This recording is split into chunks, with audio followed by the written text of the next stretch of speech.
How is it even possible? Just think about that for a second. The man who gave us some of the most powerful, most complex, most moving music ever written couldn't actually hear it himself.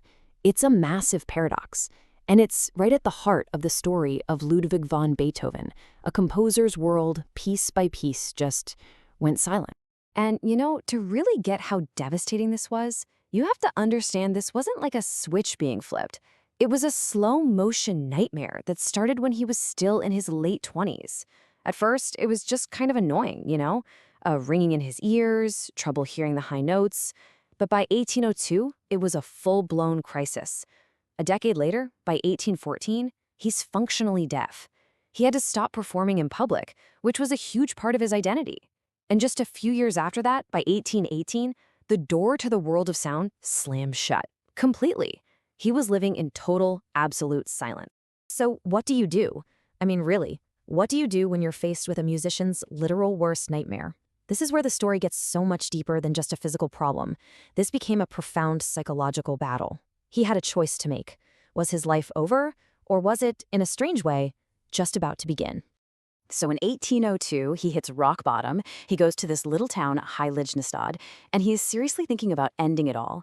He pours all of that pain and anguish into this document that we now call the Heiligenstadt Testament.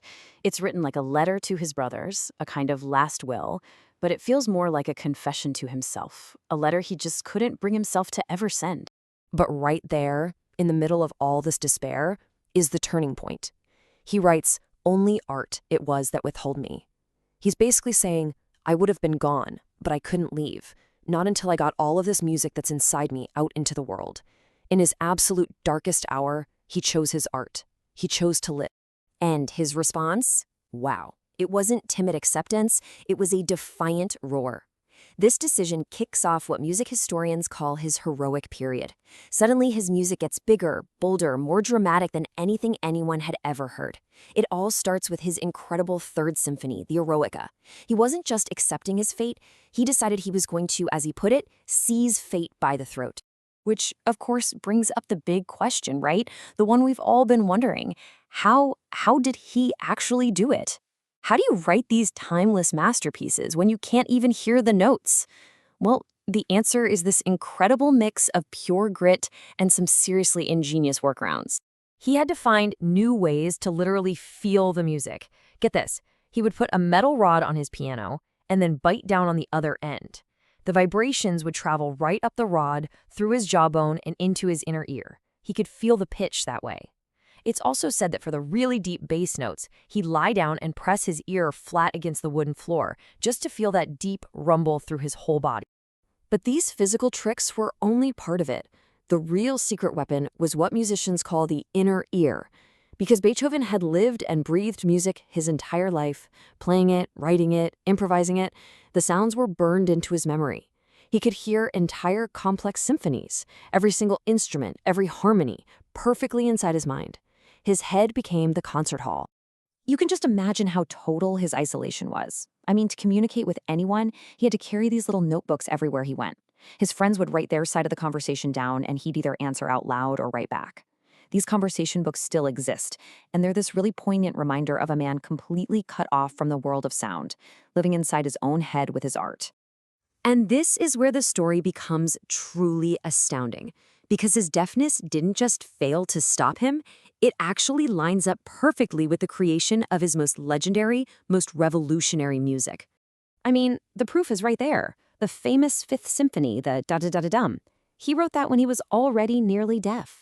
The incredible Emperor Concerto. He was too deaf to even play it at its own premiere. And then the big one, his most famous work, the Ninth Symphony with the Ode to Joy. He composed that in 1824, when he was profoundly, totally 100% deaf. It's like the less he heard with his ears, the more deeply he heard with his soul. And here's a wild thought. In a really strange way, losing his hearing might have been an artistic liberation. Think about it. He was no longer distracted or influenced by the musical fads of the day. He couldn't hear them. He was free to just listen to the universe of music that was exploding inside his own imagination. And so his work got more personal, more complex. It was music that was decades ahead of its time. Okay, so all of this, the struggle, the defiance, the genius, it all comes to a head on one incredible night. It is truly one of the most powerful and moving moments in the entire history of music. Let's set the scene. The year is 1824. We're in Vienna, and it's the premiere of the Ninth Symphony. This thing is a monster of a composition, and for the very first time, it includes a full choir singing the famous Ode to Joy. Nobody had ever done that before.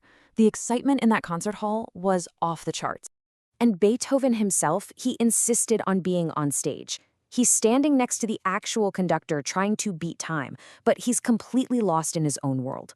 He isn't hearing the real orchestra in front of him. He's hearing the perfect version that's playing in his head. He literally could not hear a single note of his own masterpiece.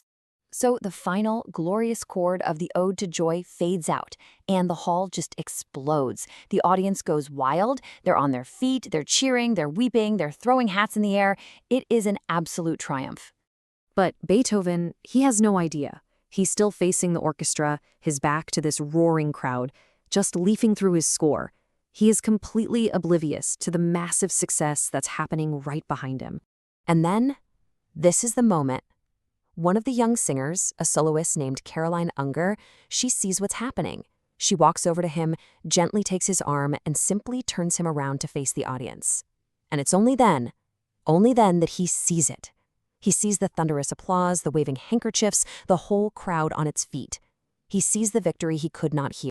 It's just such a heartbreaking and, at the same time, victorious image. It's incredible. And it really leaves us with a huge question to think about. If art could be a lifeline for one man, if it could give him the strength to face down a silent world and create something immortal, what kind of power does it hold for all of us? What a story. Thank you so much for joining me to explore it. If you found it as powerful as I did, please go ahead and give this a like and be sure to subscribe to the channel for more deep dives into the stories that have shaped our world.